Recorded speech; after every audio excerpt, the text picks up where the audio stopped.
नमस्कार, स्वागत है आपका न्यूज फ्लैश में। मैं हूं आपके साथ सलोनी। बढ़ते हैं खबरों की ओर। माउंट आबू में अब पर्यटकों और स्थानीय लोगों की छोटी दूरी की यात्रा के लिए महंगा किराया नहीं देना पड़ेगा। पहले 2 से 3 किलोमीटर की यात्रा के लिए 300 रुपए तक देना पड़ता था, लेकिन अब heelcab.com से टैक्सी बुकिंग की सुविधा शुरू हो गई है। इस सेवा में न्यूनतम किराया 90 रुपए रखा गया है और ज्यादा दूरी पर 35 रुपए प्रति किलोमीटर चार्ज होगा।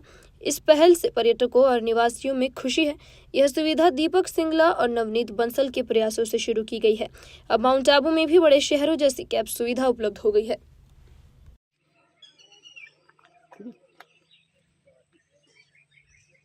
आप बताएं, हिल कैब जो ये प्रोजेक्ट है, इसमें अभी क्या आपने चेंजेस किए हैं नवनीत जी? देखिए, पहले इसमें ई रिक्शा चल रहे थे, लेकिन कुछ यूनियन के विरोध या और भी अन्य कई कारणों से ई रिक्शा की जगह अब अपन ने अल्टो को चालू कर दिया है।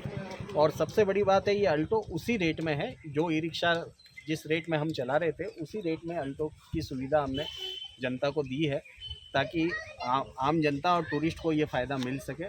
और आम जनता टूरिस्ट जहाँ बैठे खड़े हो वहाँ से इसको बुक करते हैं तो वहाँ पे आ जाएगी, और जहाँ उनके ड्रॉप पॉइंट है वहाँ छोड़ेगी। इस तरह की ये सुविधा हमने दी है ताकि बहुत लोगों को और टूरिस्ट को सुविधा मिले। रेट क्या रहेंगी नवनीत जी? रेट वही है जो अपन ने ई रिक्शा पे चलाई थी, 80-90 रुपये का है पर पहला किलोमीटर, बाकी बाद में कम ही है, यानी रेट से ज़्यादा, यानी बहुत रीजनेबल रेट में काम हो जाता है। कैसे बुक कर पाएंगे?